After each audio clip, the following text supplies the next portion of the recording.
Hall, where a good crowd is gathered in anticipation of watching the world heavyweight champion at work, and here he is entering the ring. There he is, and he's got a tremendous ovation, and he also has an entourage the likes of which I've never seen. He is really surrounded by trainers, managers, security people, but both are in the ring, Dan, and this is what counts. There's Quick Tillis taking the normal bows, and we'll go up to the announcer now. Scheduled 4 rounds of boxing. First of all, in the red corner, he is fighting out of Tulsa, Oklahoma. He weighs 219 pounds, a professional record of 38, 13-1, and one of only 2 individuals ever to go the distance with the reigning heavyweight champion. Ladies and gentlemen, James Quick Tillis. Quick Tillis, who has gone the full 10 with Mike Tyson in his career, and who now is a sparring in the blue corner. And now the he is fighting out of Brooklyn, New York. He weighs 222 pounds. He is dressed in black. And ladies and gentlemen, he is the undisputed and undefeated heavyweight champion of the world. If you will, a Chicago welcome, Mike Tyson. Well, Tyson has just been introduced, and he has a standing ovation. And both are wearing headgears. Both will be carrying 16-ounce gloves.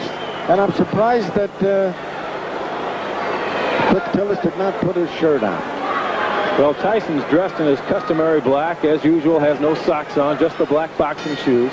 And this will be a 4-rounder. Now you can notice right now the way Tyson wastes no time. You know, somebody said with 16-ounce gloves, can you hit somebody? Can you knock them out? Yes, I've seen it done.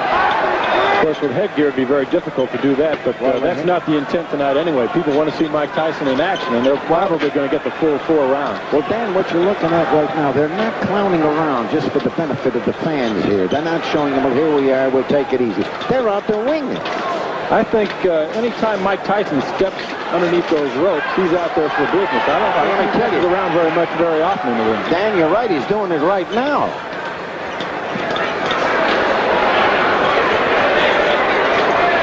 Tyson in black, Tillis there on the right.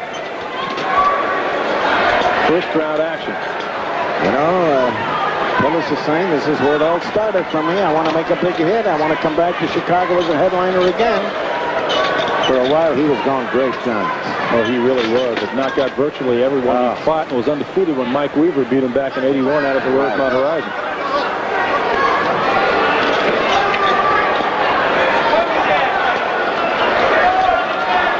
Tyson is just warming up a little bit, you see, and it really does not, I'll emphasize that, try to hurt Quick Tillis. If he were my sparring partner, I don't think I'd want to hurt him either. You know, it can't be easy to find guys that want to step in the ring and practice with Mike Tyson. Well, then you know that he's got a fight coming up. Tyson, with former heavyweight champion Larry Hall. Oh, look at that swing. Pretty good combination there by Tyson. Yeah. We have watched several preliminary fights, Ben, you and I tonight. Some smaller guys who are very quick, and you know, it's almost incredible that Mike Tyson, who outweighs some of those people by 80 pounds, is just as quick, if not quicker than they are. I'm glad you noticed that. I'll tell you what Tyson has done. He's slowed Quick Tillis down a little bit. See, they're not playing around. This is not, let's play Twinkle Toes. Dug one to the body and then right back up to the jaw to Tyson.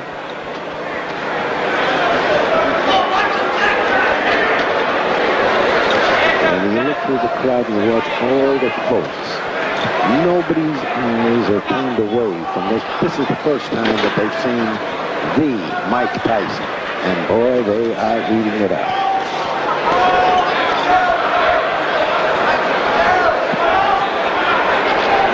Counting down to the end of the first round. Again, this is scheduled for 4. An exhibition. There'll be no decision at the end.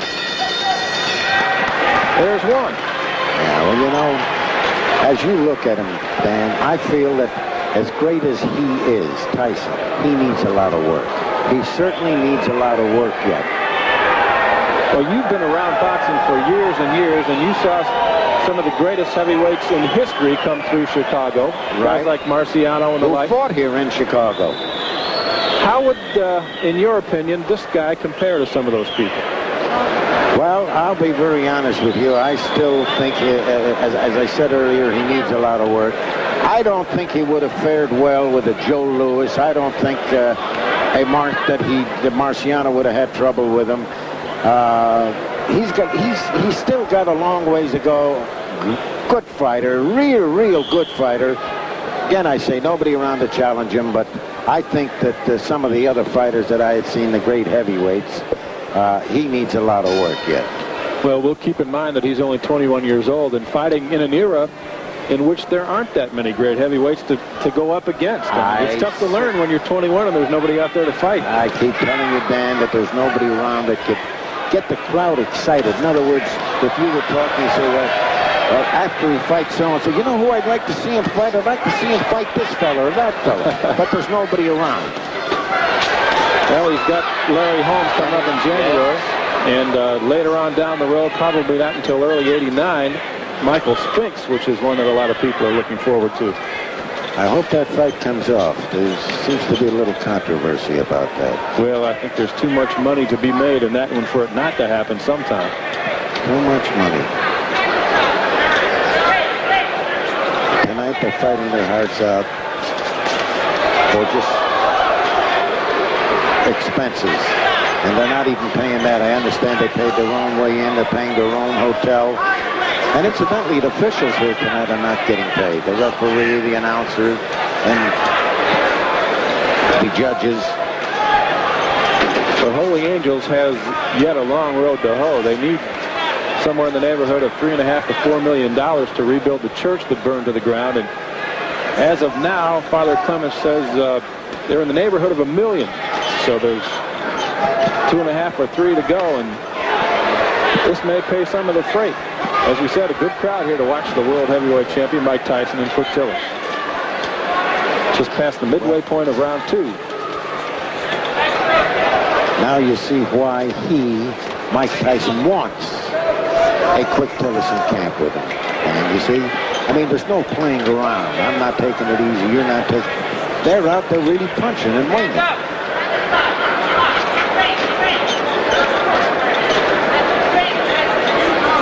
There's the shuffle, the old Ali shuffle. Good body with 2 big right hands to the body. I hear it down here, Dan.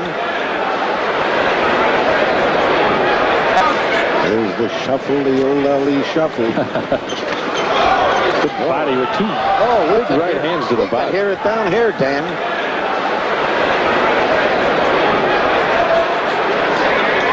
Oh, they're getting them on. And incidentally, the promoter, Ernie Terrell, who worked with Father Clemens, put together a great show. A lot of good talent on the card.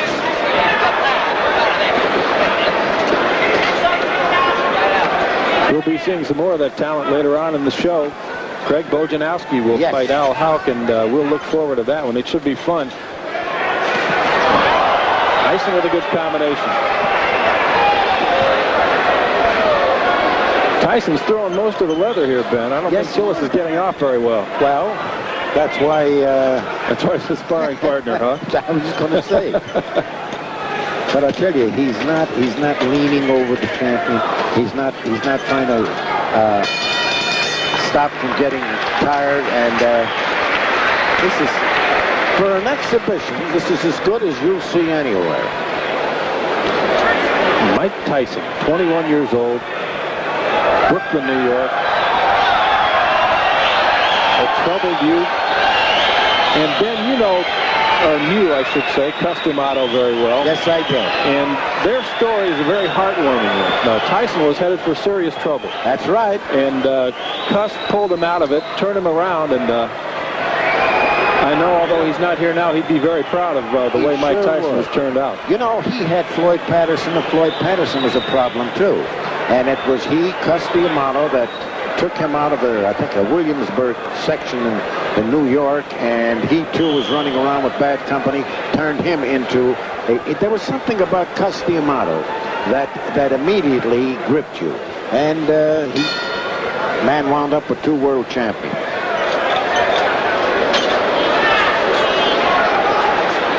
Third round, Tyson's trainer Kevin Rooney in his corner before the round began, just telling him to go out and have some fun.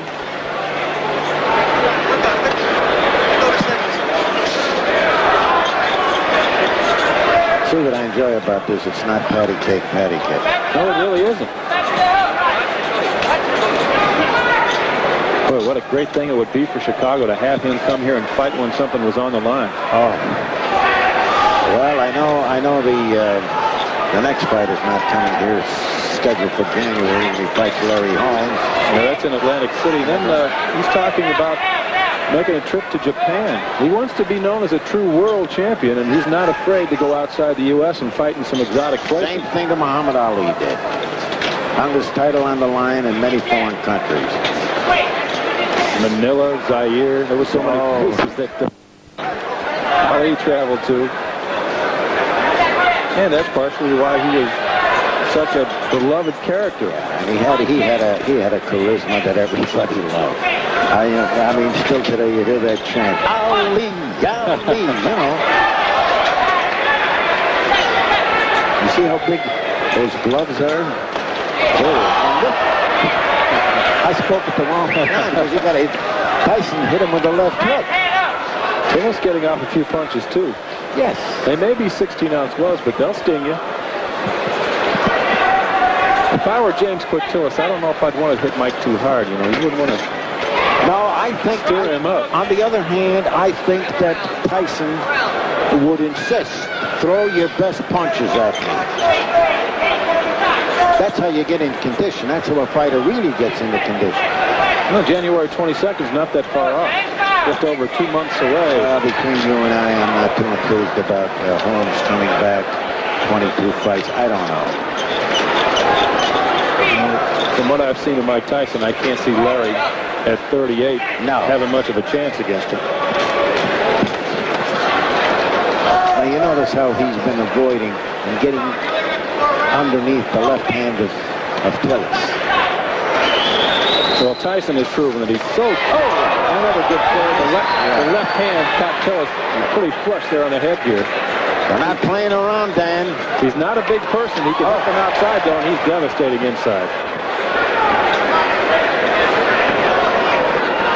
I can recall